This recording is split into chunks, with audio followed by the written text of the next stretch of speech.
Yeah, we can both do it. Okay, cool. So, all right, thanks, Kaleigh. I appreciate it. And if you got to go or anything changes, let me know. So let me do this first. Let me do a screen share and let me see if I can show you a. You wanted to know about methodology a little bit, right? That was one of the questions you had.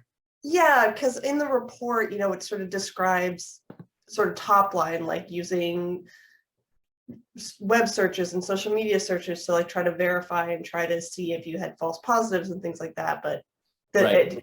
obviously there's only so much space in the report. So I was curious what some of that looked like. It's like, are you Googling and looking at people's Facebooks? Is it more Yep, totally. Well, let me go through a little bit. So one of the things we mentioned that wasn't actually even addressed by Hoover was the illegal registrations in terms of like a non-residential address. So I'll just kind of go through this in general, sort of what we did. This is also what I spoke when I went to NYU. So not went to, but I presented there. So first of all, can you see this? I'll do a little presentation. Okay, so I'm not gonna have any fancy star wipes, but I'll do my best.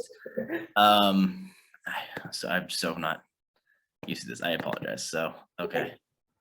Oh, there's the slideshow. God, I feel like I'm turning into a boomer. Okay, so now let's so property records. So here's an example. These are actually all real examples. These are people who cast a ballot. All the examples I'm going to be showing you at the moment are Georgia. And sorry, there's a screen over on the right side. Is that blocking what you're able to read? Are you okay? No, I can only see the slide. Okay, cool. All right, so it says this is the person who registered at this address. They listed this as both their residential and their mailing address, right? They cast a ballot. I could pull up the registration if you really want to see it, but this is who we found. So like, okay, let's look up this person. So we did an address search, right? Google Maps is one of the ways we do it.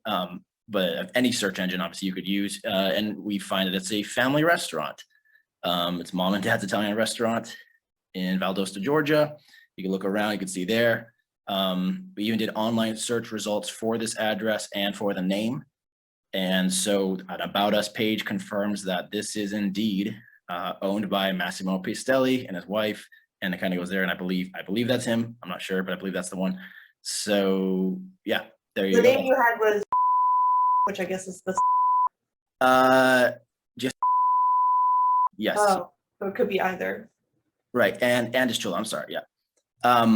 And the property record searches show, we're really more looking though at the address on this case, right? So we want to see if the address is a legitimate address to, cast from. So we're looking for is it a mixed use location, right? So we do a property record search. So we want to see, we would look it up in the county from the city. And if it's in 2 counties, we would use the zip code. If you can't determine, you would search all the counties that could apply, right? So Valdosta, Georgia. So here we find in this case, it's Lowndes County, if I'm pronouncing that correctly, in Georgia. And from there, we would look at the property assessor's office, right? You'd go to those records here. You go to the property record search tool, and then we type in the address, which was 4143 North Valdosta Road. Sorry, I'm hoping I'm not going too quick for you, but let me know if you have any questions on that. No, this makes all sense. Okay, cool. So we do look at the property type, right? And it is commercial, right?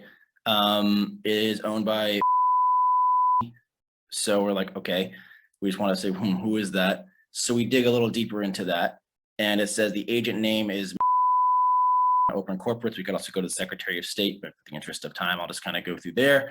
So we see, okay, that is the owner of the property, so it is connected. And we review everything in the record. And so we see, yeah, it looks like it's been owned within the family, and now it kind of got converted to a LLC as of 2021, but it's been, the family since 1986. So they do own the property. That's not the question. The question is that a legitimate address? It's a restaurant so far. We look a little further, we see this is a valid residence. So we say, okay, well, is this any way where he should, is it only here? Could he be living somewhere else? And so this is one example. We could use any tool, but My Life is one. You could use, honestly, there's so many tools out there. I think Fast People Search, there's so many third-party sites. But My Life is one example. You could see, okay, he's currently living at according to this record. And here's prior records as well. And here's the that was in question. So we look this up. That's a residential, but so we're saying, okay, that's 41 road, which was in the we just saw. We're going to say it's a legal registration because he should have been registering from that address, right? Okay. And he's using the restaurant, and it's not like he's living. I mean, unless he makes a claim that he's living in his, basement or in the roof or something, like in the attic, I guess. But that would be like, well, why aren't you registering here? So, and in that case, it also would not be, oh, it's a transposition of mailing address because clearly, there's no other address that was swapped. So, and plus it wasn't listed as a commercial property. So we'd have to say, that was cast illegally in his name. We don't know if he voted. It could very well have been someone doing it in his name. We're just saying that it looks like the registration is illegal, and that point would be taken up by the Secretary of State or the Attorney General, or the county clerk or whoever would look into that in Georgia. So that's that example. Through the searches that you've done to know if there was like an apartment in the restaurant where maybe they consider that their primary residence for tax purposes, or I don't know what they might be doing, but. I'm sorry. So your question is, are they using like an apartment within the restaurant? Mm-hmm. Well, again, like kind of going back a little bit, and this is, I'm way condensing this, but in essence, we're looking to, like, for example, he is registered as owning that property, which is the home address. Mm-hmm. So unless how do I put this? In terms of how he owns the property, we're not having an issue that he owns the restaurant or even, is connected to the restaurant. That's not in and of itself the issue. The issue is that that's where he's registered to vote. And under Georgia law, he has to explain, that might be a case if he were homeless. We could make the case, okay, he lives there. That could be a situation. But then again, we'd say, okay, well, why we have this where he's clearly owns the house and he's tied there. Why is he not registered there? And it's been within the family since 1986. So it's not like he hasn't had time to do it. All that got changed to, it was a LLC. And that was after the election, by the way. So that's something. Did it get converted from a house to something? That can all be examined later. That's not our job to go further into it as far as saying, how the prosecution or how the investigation would go. But the registration should not be there. And presumably he's getting mail there or getting notices at that address being like, hey, I should add this, right? So, I mean, we're not calling him to be like, hey, why are you registered there? Because we're just kind of saying, okay, this address is flagged as a non-residential address. And we're also trying to see if there's any way that could be explained away. But like, again, and I'm going to get that into a second with you. But I just kind of want to give you an example. So we look into, the registered name. Did they cast a ballot? Obviously did affect the 2020 election. Although we have people who registered who didn't cast a ballot, who still should be clean, whether they affected the election. Property records, maps, that kind of thing, and also online searches. So in this case, it's pretty clear this guy should not be registered to that address at minimum. At a bare minimum, it should be cleaned up in the voter roll, right? So that's kind of what we're going to say with that one. So that's just one example. Let me move forward to false positives, because this was something that some people may be aware of.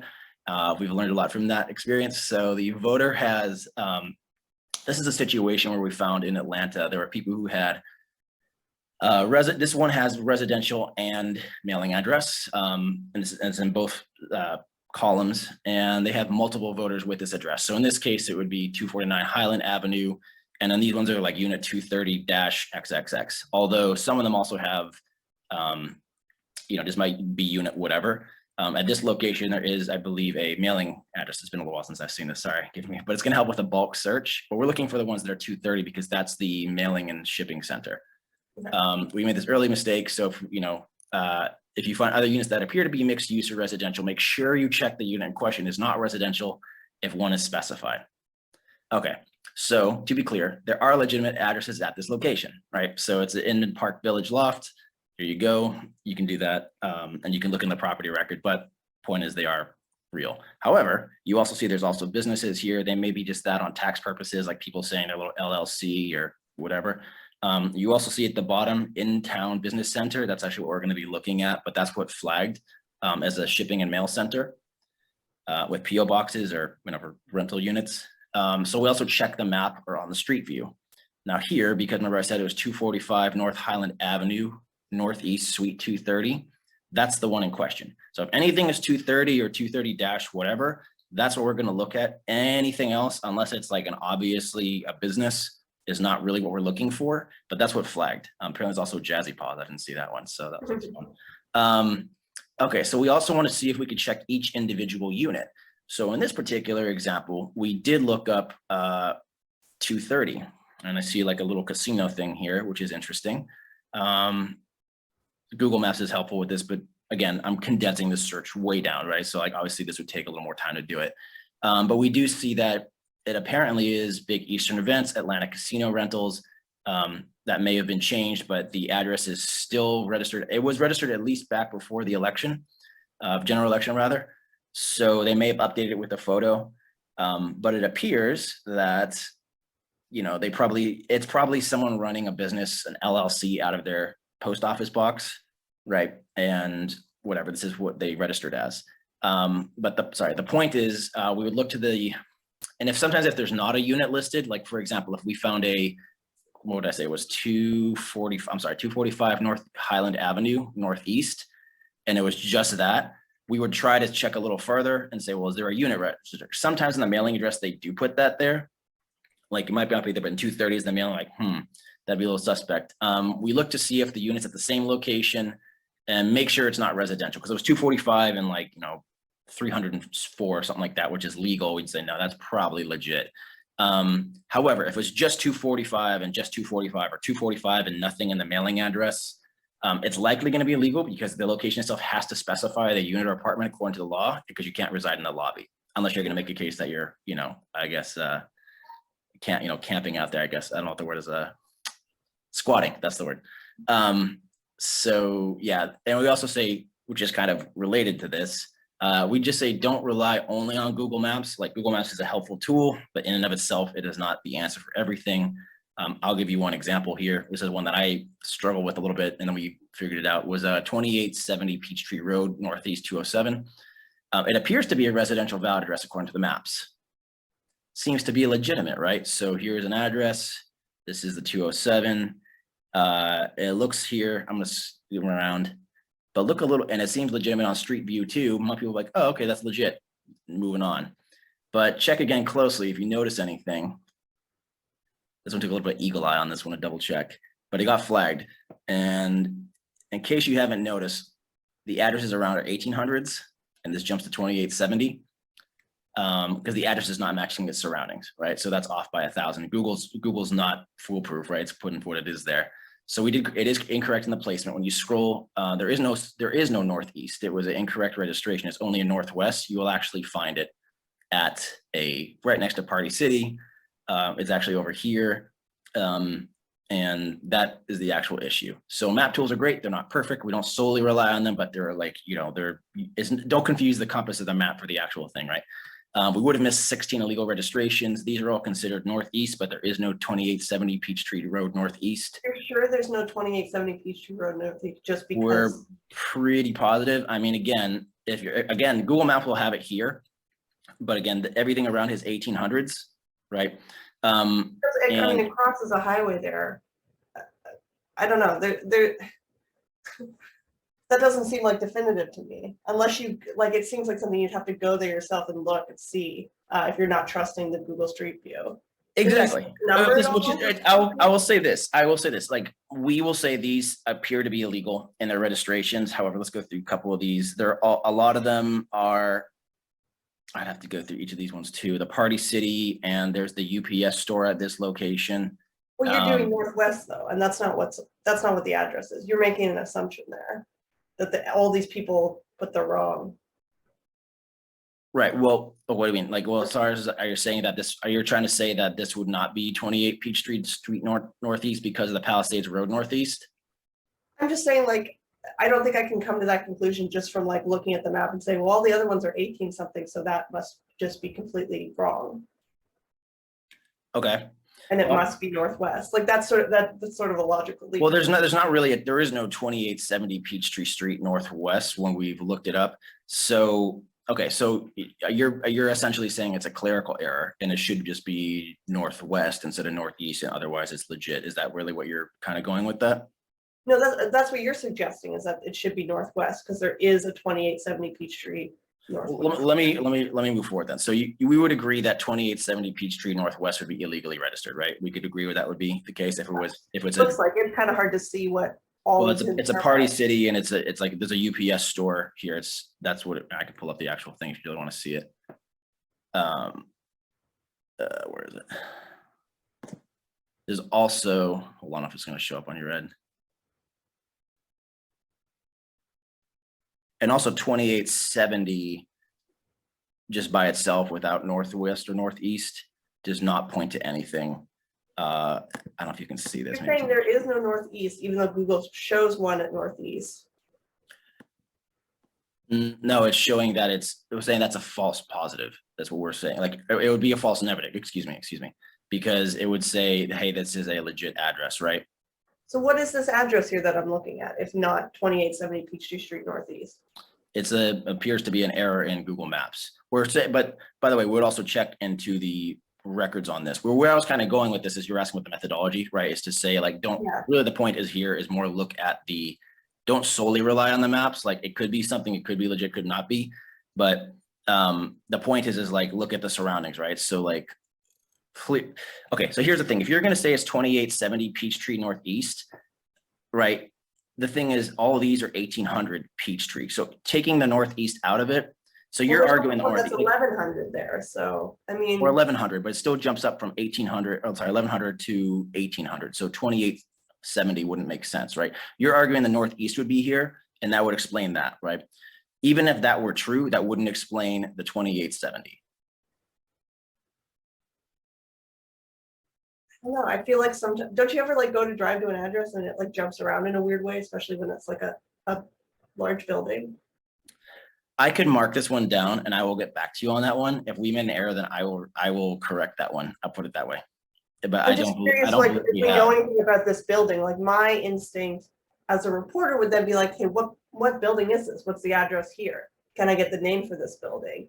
And if I could find this building and its address is 18 something Peachtree Street, then you know for sure that's not the one, the 28 whatever, right? Sure. I mean, I can do a street view with you on this one as well. But it's gonna give me a second. Hang on. So where is it? Hang on, let me pull it up. I'm not trying to be a pain in your ass. I'm curious. I mean, I get the question. I'd have to go through and like look it up here. So I don't know if you can even see this. No, I can only see this slide. Sorry.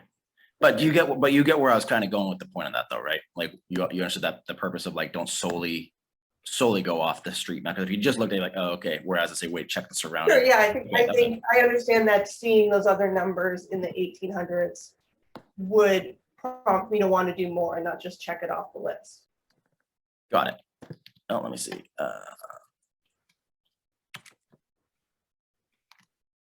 I've never done this kind of work, obviously, like looking for voter registrations and things like that. But I do, in reporting, often have to try to find people or find addresses and make sure it's the right person, you know. So if I see someone makes a Facebook post, is this the same dude that lives at this address that has the same name and same birthday, or is that a coincidence? You know, trying to figure those things out. I have to be really careful. I can't report stuff if I don't know for a fact that it's the same person. Sure, I get that concern, and I appreciate that, and I'm not trying to negate it. And I would rather, honestly, I appreciate that you're looking closely into this. I have no problem with, like, hey, if we made a mistake, we will absolutely correct it. I'm not going to pretend that we didn't make an error if we did. But the one thing that does, if people say, well, it's all trash, you know what I mean? Like, sure, again, we can't make mistakes, like, and we've tried really hard to be careful on this one. But again, likewise, you can also make false negatives in the opposite direction is kind of where I was trying to go with that. I'm not saying, yeah, so hold on. I don't know why this is not showing up. Well, let's see. Let me just, when I just do a standard search, I'm not seeing anything for 2870 Peachtree Northeast, except for that one possible thing, and that's only through Google search. And that's, again, because you're saying it's the Northeast. I would grant you that it could explain the Northeast, although I wouldn't explain how the 2870 comes in there. Does that make sense? And you're saying you want certainty. So I guess if I went, so I have to pull up I guess, pictures of it now. It was in Atlanta, is that right? Yeah, let Atlanta. me put it in the chat because you might be able to pull it up yourself. There you go. Hope that works. Sorry, trying to toggle between these two is like a pain.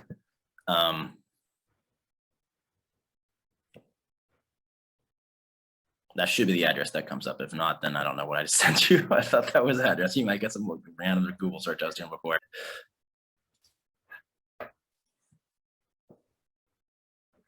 But we can agree that 2870 Peachtree Road Northwest, and I'm not seeing anything when I'm doing a search. Again, we were doing what would be considered like passive searches. We weren't sending people out on the ground for that. We weren't knocking on doors or doing canvassing because I know that the DOJ is considering that harassment, and we're saying, okay, again, if we're in error, then at minimum it should be like, I guess I'll put it this way, considering the size of that building, it's odd that only 16 would be flagged and not many more, if that is a legit address. But again, I will triple check on that. So hold on. I'll go back to the chat. Let's see if I can pull this up.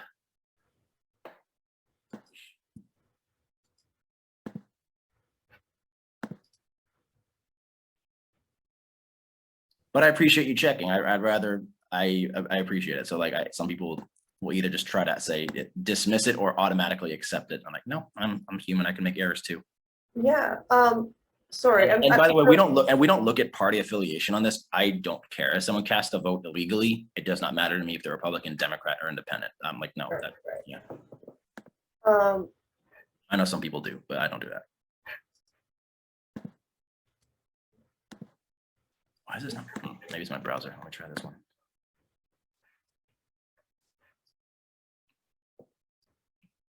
The image that was in the other slide of the building that you're like, some people might see this and then just. Oh, and where you kind of move around, you do the street view. Is that the Yeah. one you're looking for? Where it's kind of like has like a little moving truck next to it.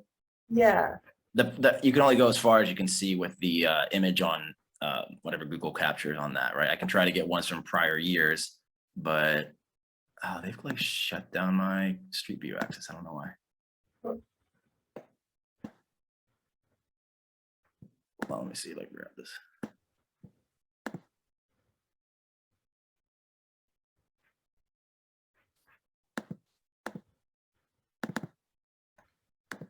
Must have some weird ad blocker on here. I don't know why it's not showing me.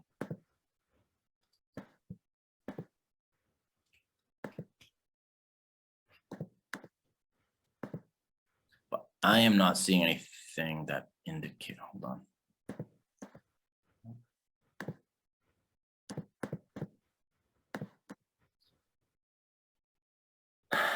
Maybe it's my computer. I don't know. I'm not trying to like, you know, I'll see what I can do if you really want to see what I'm trying to look up, but it's like saying, I don't know why it's not popping up. This is weird. Hold on. So what I'm trying to do here. I am trying to look it up. I'm not trying to like just pretend, but it's like not showing. And it maybe, you know what I mean? But it is like, honestly, I'm like fascinated by this stuff, so I'm not. Yeah, no, it is true, because I was kind of surprised because it was like I will grant this is a possibility. I believe in, I think it's Texas, although I could be wrong. I do know in some states, I think it was at one point somewhat legal with, I know it was never, I don't believe it was ever legal with like the USPS, but I think you could have used it with UPS or whatever, but I think they've changed it since. So it could be some weird, like, what's the word? Grandfathered thing, not grandfather, but like artifact rather. So that could be it. So I'm trying to be charitable and not think it's just like, I think it's people not knowing the laws, but regardless, that still doesn't make it legal, right? Whether it's ignorant or not. But it to me is just like, you know, because people when we just registered there didn't think about it. Tell you what, I will look into this further and I will come back to you if I can find anything. And if there's a correction, I will remove these. If they are errors, in fact, I will come back to it just because I don't want to spend so much time we've already spent. Like, yeah, sorry. No, but it's a good point, and I appreciate you doing that. So, here, let me. It's weird. Like I grant that like all the other addresses are like 18 something, so I would definitely. Yeah, it's weird, and I would explain. I would not just check that one off my list and be on my northeast. merry way. Yeah, no, that explains the northeast part. Like that part, I could say, okay, that could possibly be it. Although there is a northeast street. Actually, since you mentioned that, there is a. Damn it. hold on, put the other one up. I don't know if this one's going to show. Is it still showing? Because I popped out and closed it. Maybe it's not working. Yeah, I can see. There's also a Sheridan Drive Northeast over here that you might see, which is not it at all either. So that would be like 28.7, which could possibly be the Northeast thing. But again, this is also, well, I'll have to get the pictures here, but this is also just a commercial area. So if that's the case, and that's also the UPS store. So that one actually might explain it, which is probably what I think it is. See how it's a Sheridan Drive Northeast, and this is the one that we got flagged. That's what I'm going to believe that triggered, like, oh, that's the Northeast part of it.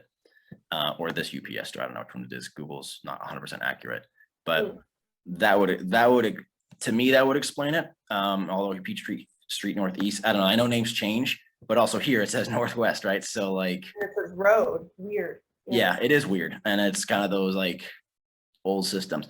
But this is what, anyway, this is what we flagged. And that's why I looked at that. I was like, that's strange that these, the Northwest ones are clearly, okay, that's clearly that one. And also on this one too, there was like, I checked around at like this one, which I think this one also sometimes, yeah, this one's like 2870. I thought it was maybe that one, but I'm like, nope, it's definitely Far Court. It's a different street. I actually looked around the back. It's not slated as that unless they're using some weird thing. But I did try to eliminate anything that was clearly legal. But yeah, I didn't see anything at that prior. That's the only thing, honestly, that would even indicate anything possibly quote unquote legal. But there's also enough evidence here that you see the Northeast here. So if you're gonna grant that Northeast on that one, you'd also have to do the same logic on that one, right? So anyway, so I know sorry. I was just trying to go through false positives, false negatives on this one. So is it okay to go back on this one and move forward? Cool. Yeah, totally. Okay, cool. So let me, are you seeing the slides or are we back? I don't know what No, you're I'm seeing your apologize. Oh, PowerPoint. Okay, cool. Okay, so we also tried to, since you mentioned a little bit about granting a possibility of legality or illegality. So we look at severity levels. So this was a kind of new thing that came out in the Georgia report. We revised it because there was an explained way that some people said, what about if it's just a PO box, it's a mailing address? And it was a question we got a lot of times. So anything that's a PO box or a non-residential address, like a restaurant, factory, whatever, in the residential address without a corresponding mailing address, or lists itself as the mailing address, or the mailing address leads to another PO box, we would say is illegal, because no matter how you transpose those, there's no way that could be legal, right? There's not like a mistake on that one. There's also a few ones, I'll go into some weird situations. And even many of those mailing addresses also used suites or apartments or numbers. So to us, we felt like that was the most egregious case. The second level, and this is all in the Georgia report. I'm not telling you anything you can't read elsewhere, but I remember reading through this. Okay.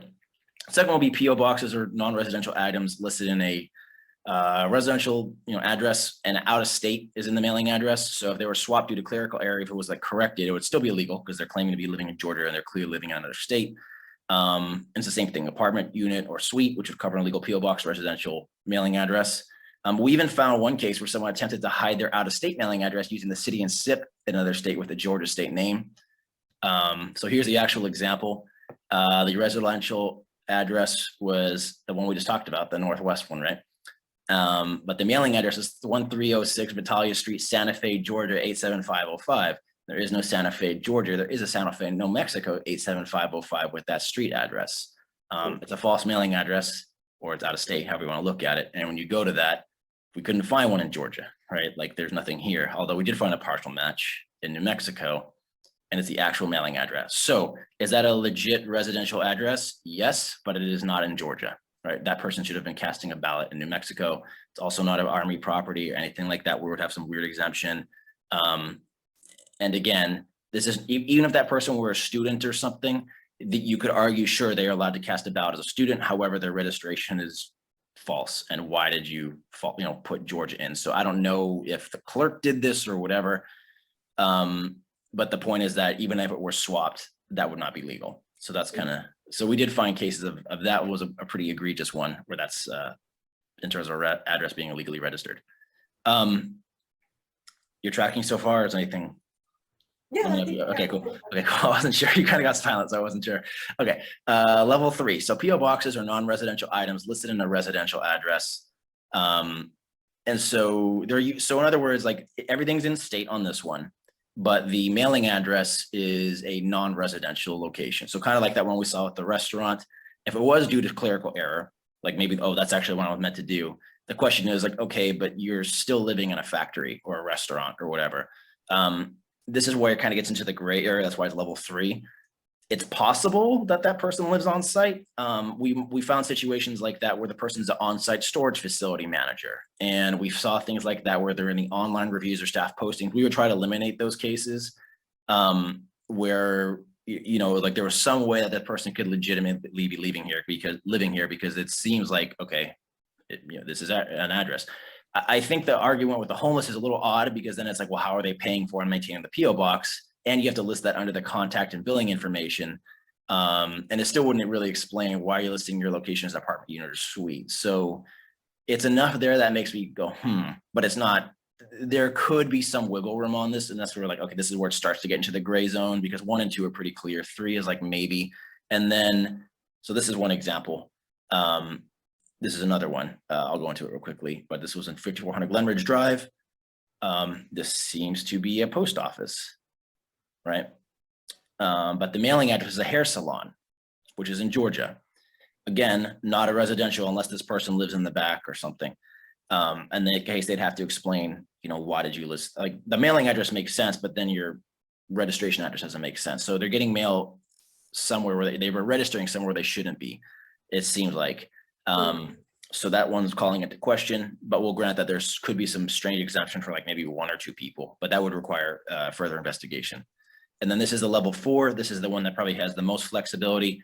PO boxes listed in a residential address. The residential address is in a mailing address. So this would be the least severe, assuming of course these really were transposed. It would require investigation to, I think the original application, was it done by the voter? If so, then I think that would indicate an intent to deceive, as opposed to if the clerk screwed up, then okay, that's the fault of the clerk and the voter should not be penalized. That's why we would still wonder though, why is it listed as a PO box as an apartment, a unit or a suite? Again, if it wasn't done by the voter, or was it done by the clerk? We just don't know, but that's why we tag these. Those were not extremely common, but it just depends on each state. I'll give you one example of this one as well. Actually, kind of the one we saw at the restaurant was similar, but here's one here at FIP 4575. This one goes to a post office. Another hair salon, by the way, just hair. A lot of places seem to register there. So it seems to be like where they incorporate as a place of business because LLC and they need to show something. But the mailing address is a residential address. Was it swapped? Don't know, but that's what we're saying is least of all. So it could be legit, may not be. We don't know. So some of the other things, this is kind of tips I give: search for the voter's full name, exhaust all options until no doubt remains. We try to search. We try. Let me put it this way: if there's enough doubt that's like, we try to avoid false positives. I will check again into the Northeast one, although I still feel like what I'm seeing is just, aside from that one weird flagging on Google Maps, nothing else indicates that. But then we would divide our results into active voted, which would have reflected the past general election, active but did not vote, which is still an illegal registration, but that's not going to determine the outcome, then inactive. They should be removed, but again, that's something different. So there you go, reporting these, and here you go. So let me get rid of that slideshow. So let me stop the share real quickly on that one. So that's that. So now you're going to get the idea of PO boxes. I can go through additional examples if you really want to see more, but I think you get the point with those. Okay, so let me go into now what we do is the national change of address. So these are people who have marked according to the national change of address, like, hey, I'm moving here now, and they filed it, and you pay like the dollar, whatever, your credit card, etc. So that flags it. And so we saw that. I will give you an example. I'll try my best to do this because this one is a couple different files, so I might have to pop back and forth on this. Okay, let me try. I'll do my best. Bear with me. So this one, okay, so these are the notes from the various, so just so you know, these are the notes from the various research members. Sorry, I blanked out on what I was gonna say.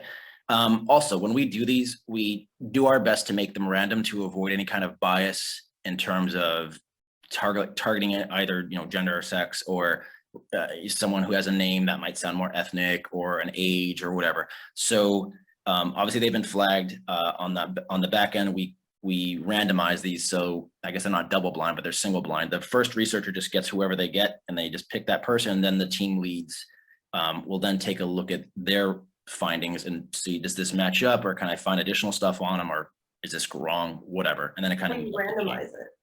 Sorry? How do you randomize it? So they're assigned an alphanumeric code. So it basically just kind of more or less scrambles it and their name and their registration. And it's just actually maybe I can, it's like a queue. But basically what happens in this case is that the first researcher does not know who they're going to get. Right, like on the back end, we can see that these ones have been picked up or have not been picked up and who's got them and what state they're in. But we're trying to eliminate like, oh, this is a young person, they probably have social media, can go for them, right?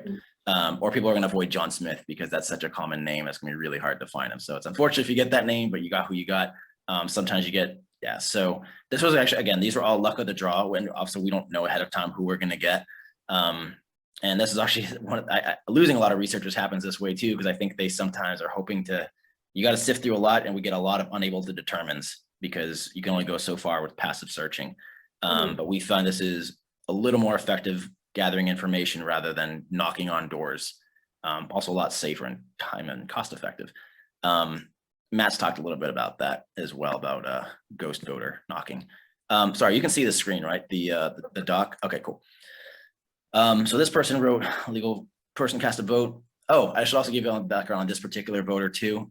We did submit, this one is actually kind of in our Arizona one we're working on right now, although they would also qualify for Wisconsin. And we did actually submit this to our Look Ahead Look Ahead Arizona branch, I guess, and say, hey, we found someone who appears to be a double voter. You might want to notify the authorities there. And then we already submitted them. They're like, oh, they already had this person flagged. So it seems to confirm what we already found. It just happened to be incredible luck on our end. But when so just on this one, so these are the notes. So they're saying, they found inactive status, as of, well, because we researchers now in 2021. So now they're inactive, but as of 2020, they were active and they voted. And now we see them in Wisconsin, they actively voted, and they voted at the polls in this place in Appleton. And they also voted there in 2016 and in 2020.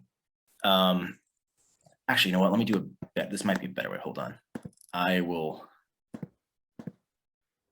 might be a little more effective. I'll give you images. I think instead of just using the, yeah, that's what I'm gonna do instead. Let me do this. Hold on. Instead of using this one, I'm gonna use the PDF. It's a little easier to follow. Sorry, I forgot I had that. It adds visualization. I'm not just talking about it. Okay, it's the same thing. We can see it. Okay. Sorry, I was trying to go through so many files and trying to make sense of it. Like, you think it's, I'm trying to make it easier for you. So, okay, so you see them there. I'm just trying to understand the point up to this point. So this person's been flagged, right? As casting a vote in this particular one, I'm showing you Arizona, although it could also apply, I guess, to Wisconsin, right? But honestly, the principles apply the same way. So this person cast a vote in Arizona in the 2020 general election, right? Okay. But we also see that according to the national change of address before October 1st, this, which is over 30 days, which is past the, cutoff to register, et cetera, past the grace period, et cetera, we try to see this person move. So they're flagged. So this is a person just kind of going to the notes. I'd have to, yeah, so you have a list of people who said, hey, I moved, a list of registered voters, and you're just cross-referencing to see if there's any matches. And then once you get a match, you go. Exactly. I can pull that. If you really want to say I could pull it up, just give me a second. That's okay. I understand that. Okay, so yeah, but we see that they have the same exact name. We try to eliminate, and sometimes if it's a Jennifer or something, we'd say, is this really the same person, or is it like someone else, Jennifer Marie, or is it Jennifer, Marilyn? Okay, it's not the same person, right? So we want to make sure it's the exact name. We want to make sure the birth date matches. We want to make sure it's definitely the same person, especially with, men with, junior, senior, the third, et cetera. Yeah. So we saw this person, okay, they're inactive at this point, but they did cast a ballot. They were also listed as a poll worker. So they also are current. I'm sorry if you can see this. I apologize if it's too small.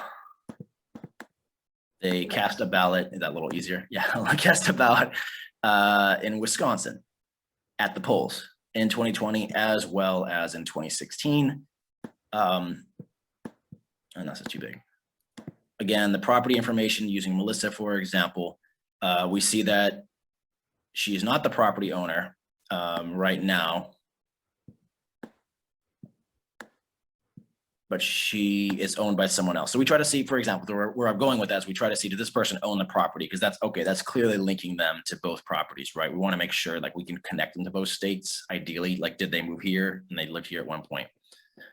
Sometimes you can't, sometimes like they're living with their parents, or sometimes it's a rental, etc. But that's one of the first places we look at, because that usually helps. Okay, this kind of goes into the background property of this. Okay, so we did a little more of a background check on this.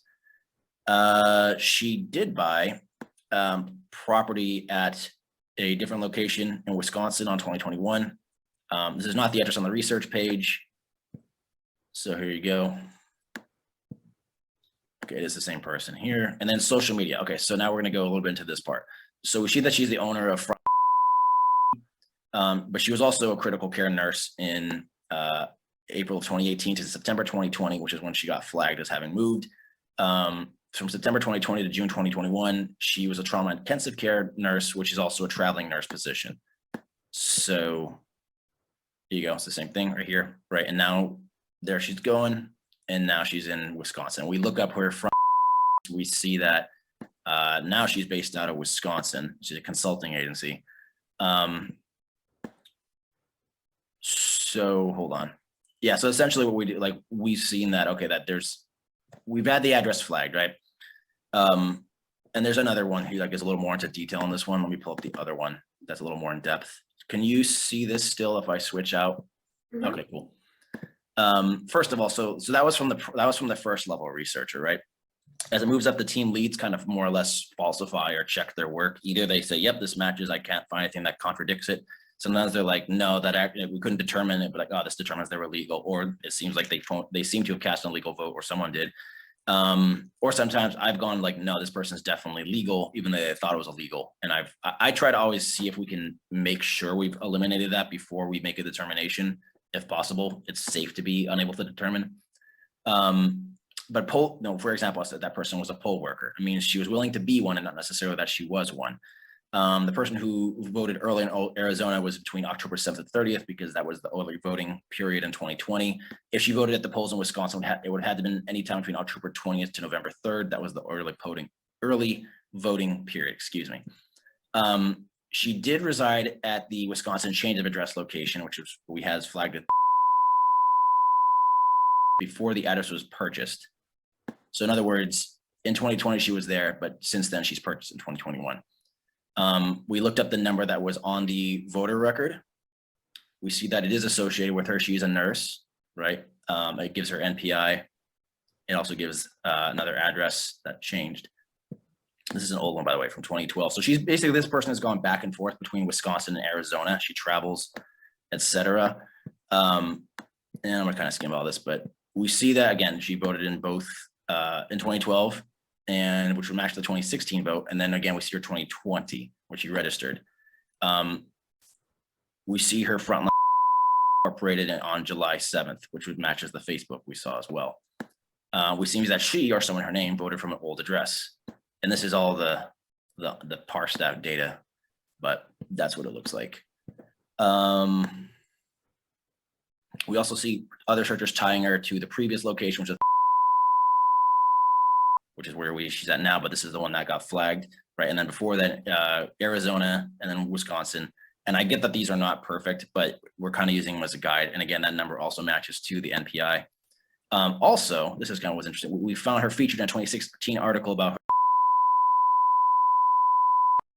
But that's definitely her. I give the link to the post, and it's the same person. But the face matches. I mean, and so I was like, okay, that's why I sent it off to the Arizona team, being like, hey, this seems to be the same person, and she voted in Arizona and in Wisconsin. The same house also on Google Maps on October 2016 matches the one with her and her daughter taking in the hydrant. So you'll see here, and here, that's definitely the same home, right? Based on this, it seems to be the same one with connection to both homes. If she voted, it would be a likely double voter, if not at least an illegal voter in Arizona. So I know that was a bit like, I'm trying to like crunch it all there because that's obviously hours looking at that. But, and so that's kind of where we go on those and try to see, does this seem to be the same person in both states? Now, is she a victim of voter fraud? Absolutely possible. We don't know. But it would indicate that she's a double voter, should be investigated, and we have to look at the signatures, et cetera. But it says she voted in person, so that or someone, tricked the registrar in both locations, actually. So, because she early voted in Arizona as well. So I know we mentioned an hour, so we don't have a whole lot of time. So I'm just curious, are most cases that you marked as either double voter or victim of voter fraud, something happened, are they as like robust as that example, or is that like sort of the best case scenario because you were able to find video and all that stuff? I mean, yeah, obviously if we can get better ones, that's great. I'm not going to say that they're, let me put it this way. Again, if you could find something like a property record, that would be ideal because you have no question this person's here. But sometimes you see something to the effect of, hey, I'm renting out my apartment in May or whatever. And then you see you see that post, and then we find like, oh, the apartment listing is May. That seems to match up. It seems that they moved out and now you see them in Chicago or something, whatever, right? So you see like that. Again, we'll try to find something like, is this person if they're military, or if they're the spouse of someone who's in the military, or if they're a student. I know there's exemptions like caretakers or federal workers or UOCAVA. There's all kinds of exemptions here. And again, we also account for mistakes we may have made in the margin of error too. So, we're human, and we try. I hate this.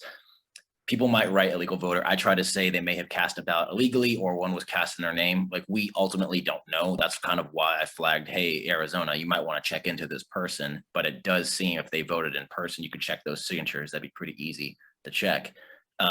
But so they'd already been made aware of it. So that was kind of cool to get a confirmation on that one. I'm not sure that really I hope that answers your question, but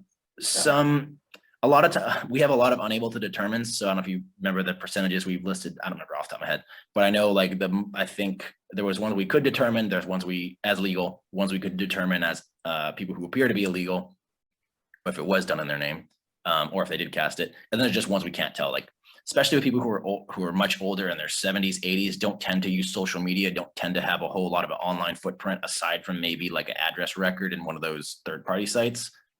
Could be them. But we don't really know unless they're super active. Or we sometimes find that, hey, visited grandma and she's now living in Florida, she's loving it.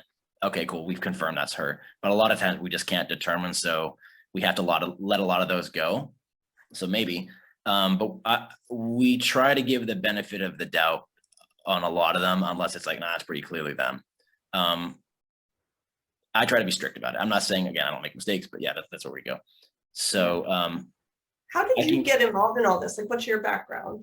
Sure. So the way I got involved with this is back in the 2020 election. I basically had met, funny enough, I actually had worked at Smartmatic of all places, and people have been like, but I was a low level employee. I was just fixing machines, and I was helping with user training guides for like the people on that level, but it was nothing. I was basically like a subcontractor at that point. So I had a little bit. It was my first real IT job. I was helping write tech manuals for a training company at the time.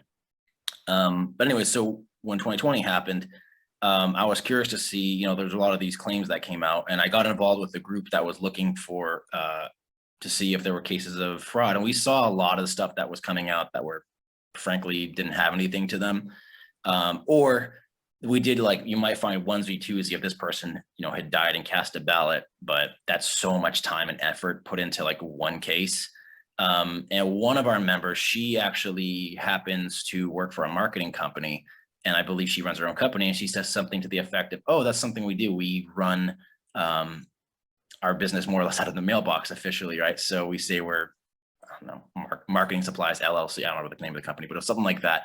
And they use that, and they often say, you know, suite 1, 2, 3, 4, or whatever. Or it sounds nicer, right? Than rather than saying PO box. And so it sounds like, ooh, you got a suite. So she was like, that's something to consider. And so she came up with a really good idea. Funny enough, people wanted to get her to, you know, sign an affidavit, and she wanted to remain anonymous, which I understood. But we wanted to see like, well, is there something here? And we started checking into them. We're like, wait, this does seem to check out. I know it's pretty common. Some states have it more. So Georgia, we found about a little over 1,400. Wisconsin had 65. I mean, but I even, you know, on our own outside of LAA, with a few others, I even checked, you know, states that Trump had won, like Tennessee, for example, and we found that those states had 650.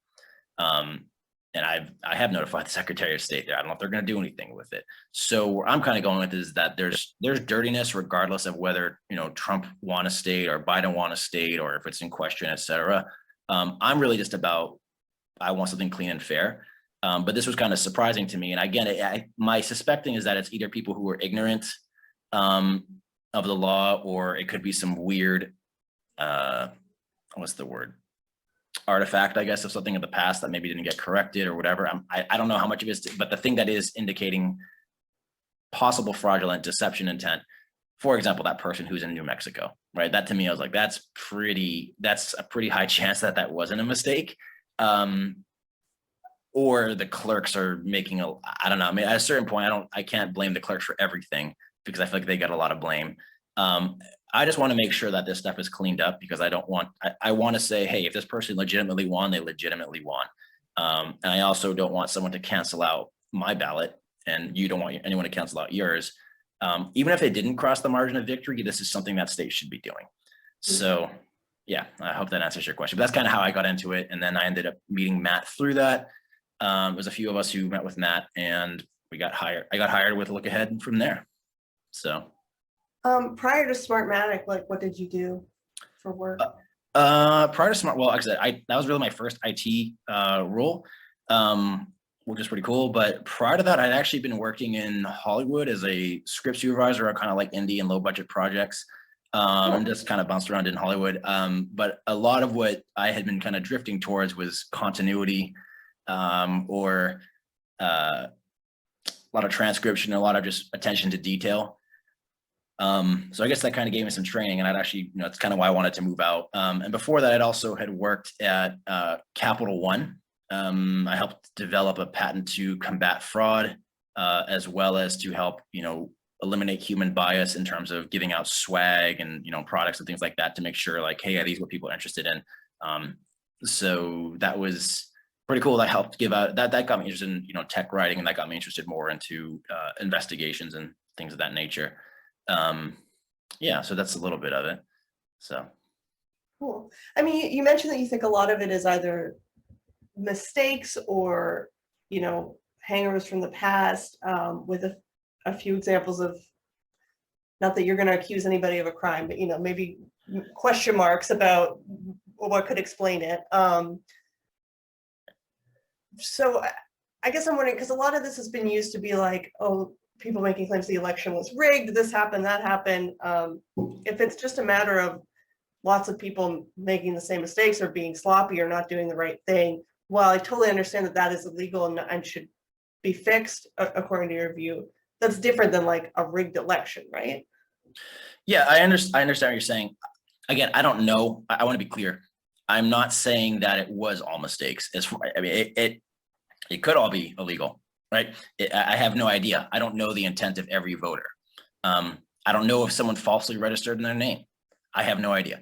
As far as I guess as far as your second question, or your main question was it rigged in the sense of that this was coordinated with the PO boxes? Honestly, I think a lot of it just had to do with, for example, with that New Mexico example, whereas they put Georgia, the machine, I believe, just sends out the ballot and doesn't think, right? Just sees the zip code or whatever and just sends it. Like, unless there's a flag or controls in the voting laws, or rather, excuse me, the computerized software, they're not going to catch it. And a human eye is just going to see that and go, okay, unless they're like, wait, there's no Santa Fe, Georgia. So, I don't know if people our clerks not checking, probably. Our registrar's not checking, probably. And I just think there's just not, I don't know if that's one of the things we talk about. Look Ahead is having a division, perhaps they also may just be overworked, for example, the Secretary of State's office or the DMV, and then there's not flagging these things like, hey, wait, this flags to a post office box, right? Or, hey, this flags to a Pizza Hut or whatever, pops up. And that's something that requires a little bit of human eyes. But yeah, I think it's probably oversight. And I don't know. I don't want to be mean about it, but sometimes I kind of think like I kind of use like Hanlon's razor to explain it more than anything else. But again, I don't know. But someone made the error. Whether if it was the voter, was it intentional or not? Like that's enough. But we're not trying to determine intent. We're just trying to say was this illegally registered or not, right? That we're going to leave that up to the Secretary of State's and or the Attorney General. Like if that person did say it was an apartment or suite when it clearly wasn't, that's different as saying it's a PO box and they in the system it flagged it as whatever. If the clerk did it, why did they do it? Did they not know what they were doing? Were they trying to cover for their friends? I don't know. Yeah, I try to look at the simplest explanation, but I think I don't think it's any all or the nothing. I think it's a combination of both. Right. You mentioned you did a presentation at NYU. Can you tell me what that was about? Oh, it was essentially kind of more or less what that one I showed you, I was blanked out, the PowerPoint. With that, it was really just showing a class of how to, look, because one of the courses they were looking at had to do with data science and how to look up information because they wanted to start checking out their own states. And I published that, I think, on LinkedIn. But yeah, it was I was a guest speaker through Zoom as well. But yeah, it was essentially just the same thing. Here's how to look for it. Here's how to eliminate false positives, false negatives. Try to leave no stone unturned. Obviously, like you may make mistakes, but try to, give your sources, try to show this. We're trying to do it where people aren't going around door to door because I think a lot of this can be done. It won't catch everything, but it will catch a lot. And these are things that should be flagged for cleanup at minimum. I really just try to get people to look for themselves and not simply take our word for it, right? And Matt had actually published a lot of this back in 2020. Here's the addresses. We took the names out for anonymity and the voter registration number, but here's the addresses. Check for yourself, right? So, but again, if we found a mistake and you caught one, we will definitely correct it, of course. Oh shoot, I totally lost my train of thought because I was listening to you. I had another question. All good. Oh, what do you make of some of the criticism of your work? We talked a bit about the Hoover Institute, but there's been other stories written and things making critiques saying it's not buttoned up enough or there's too much room for error. How do you sort of respond to that? I think the problem, what I see in general with the election, with the claims of fraud, this is just me, this is not speaking on behalf of LA, but my view is that it's either all or nothing. So it's either, I see that people say it's all fraud or there's no fraud whatsoever. And I kind of feel like, I believe it's somewhere in the middle. But one thing, and for example, one of the criticisms was, well, kind of what I mentioned earlier, right? Like, with Georgia, there had been a false positive. I think an early draft, and I think it got like before it was supposed to publish. I think it went out or whatever. And 2020 was just crazy, anyways. That was just a nuts time. But yeah, an early draft and a false positive like went through there, and then people were like, oh, all the work is invalid because you made this one mistake, and it's like, okay, fair enough, we'll take that out. But what about the rest, right? The same thing with the NCOA and the USER, which is out of state subsequent registration. By the way, I didn't even get into that. But are you clear with what out-of-state subsequent registration means? I didn't even get into that one. I could show you that one as well. But what that is someone who's essentially shopping their vote. So if I live in Georgia and I moved to Tennessee, I registered in Georgia in 2016. Then I moved to Tennessee in the beginning of 2020, and I register in Tennessee, and then I go back and vote in Georgia. That's illegal, right? Because I've already that Tennessee registration would cancel out the Georgia one.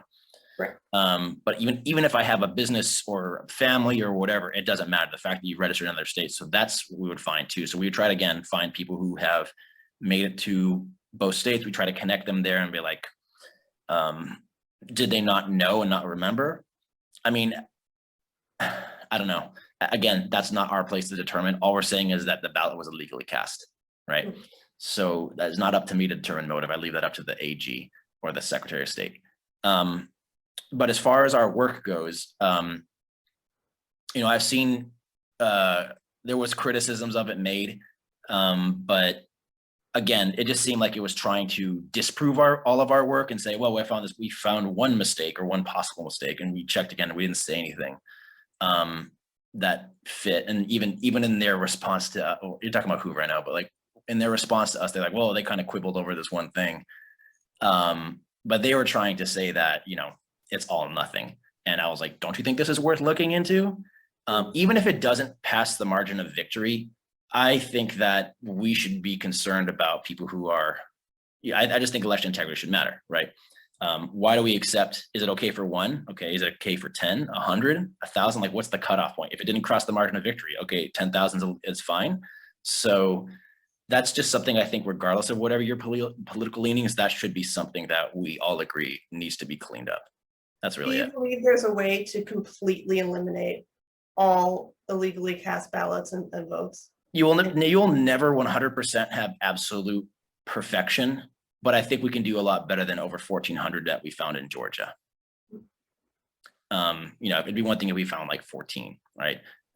It's another thing you found 1,400, or I think in Pennsylvania, if I remember correctly, the number was 1,100. I don't remember. It's been a while since I've looked at that one. This was not as much of an issue we found in Wisconsin. We found 65, which is not just, by the way, that is not an exhaustive number. We didn't look at like every possible thing, like, factories or whatever.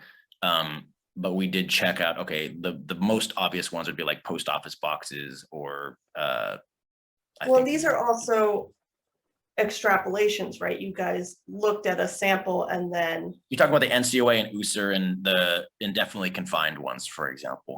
Yeah. Yes. So using the statistical models, we extrapolate saying, okay, based out of this sample size, we found X, and right.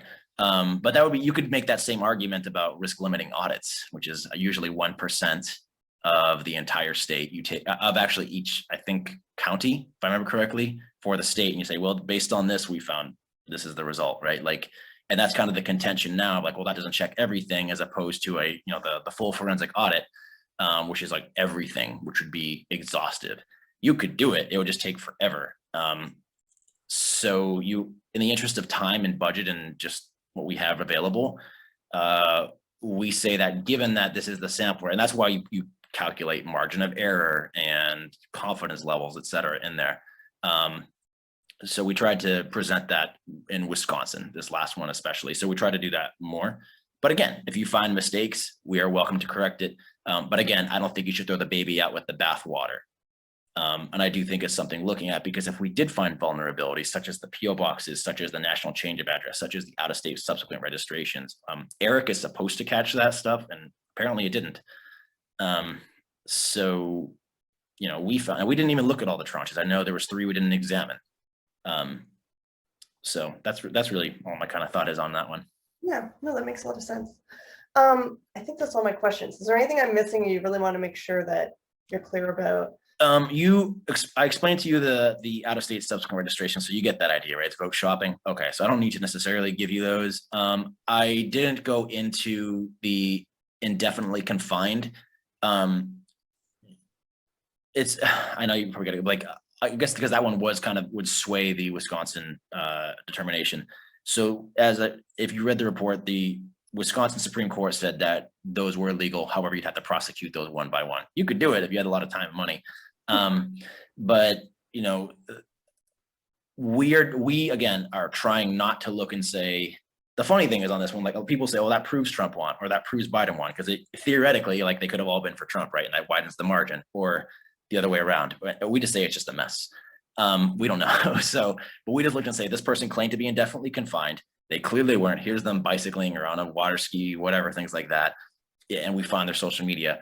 That was just something else we looked at. Now people saying, well, you're depriving their right to vote. I'm like, yeah, but there are, rules and laws. And at a certain point, I feel like there's explainaways and there's something, but there's also, it can't all be mistakes. I think it's a combination of both. That's why I said, like, I think there's more nuance to it. And I think that's getting lost in the conversation.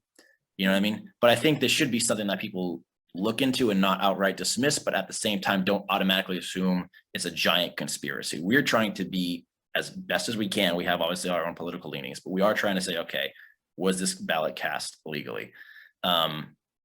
Yeah. So, and by the way, some of those ones I showed you appeared to be Republican, Independent, and Democrat. So I didn't, and I tried to show you male, women, female, and different groups of people to not bias it in one direction. Yeah, that's it. For you personally, like why, I mean, this seems like kind of an obvious question, but why are you so passionate about this? Why does it matter to you? I think integrity and honest. Well, thank you for that, first of all.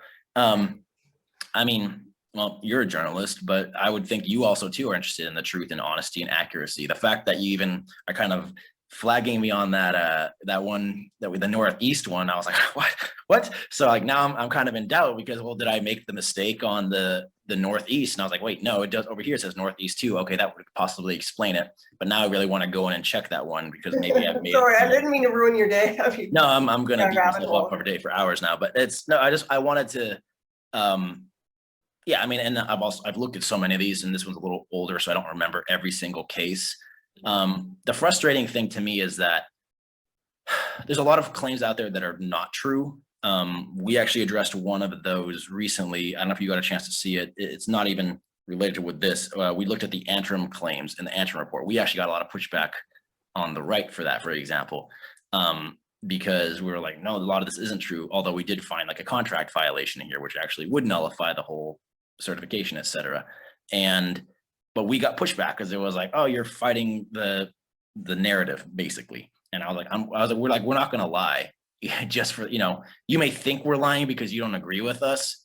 And again, if we made mistakes, we're welcome to it. But for me, I care about just honesty and transparency, because the difference between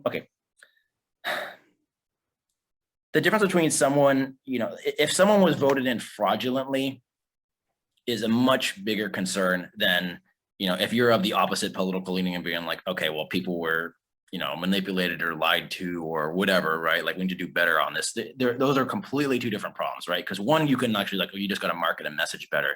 The other one is like, whoa, this is really bad because now people aren't going to want to vote. They're not going to want to get engaged. It's going to create further apathy. And also, I think because of that, that's how corruption festers, because people are just not paying attention. And people who do know these holes, if there are any, I don't know, I assume there's probably one or two, they take advantage of that. And that's how it happens. And so I want to think this was just an oversight, and hopefully it never happens again. But I'd also like to we're trying to cut through a lot of the clutter and the noise and be like, no, this is real. You can check it for yourself. This isn't some like random thing. So yeah, I hope that answers your question. That's kind of why I got into tech writing and the fraud stuff before with Capital One, et cetera, before that. So kind of an accuracy nerd, unfortunately. So. All right. Well, thanks so much for taking the time and walking me through all this. I really do appreciate it. Yeah, thanks, Kaleigh. I appreciate it. If you have any other questions, you've got my email, you've got my number, I think. Feel free to reach out to me. If you need copies of the, any of the tranches, et cetera, I can send that to you. Again, with the understanding that you won't be more or less doxing these people and publishing their private information, because also we don't want to compromise any ongoing investigations, because if they're notified, then they might delete social media or whatever it is that is evidence, Yeah. So, awesome. Can you send me this recording when you have a second? Yeah, I think I can do that. That should be no problem. And yeah, I mean, the piece is not specifically about you guys or specifically about investigations into election fraud. It's much sort of wider scope. But I just wanted to make sure I was doing my due diligence if I'm going to mention you guys and your work.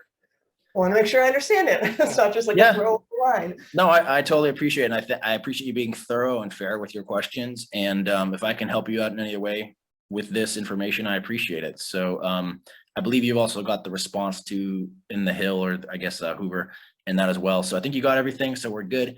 I will email you this recording as soon as I can. I might have to use like a mega file or something just because it's huge. Yeah, or like, what are those? There's like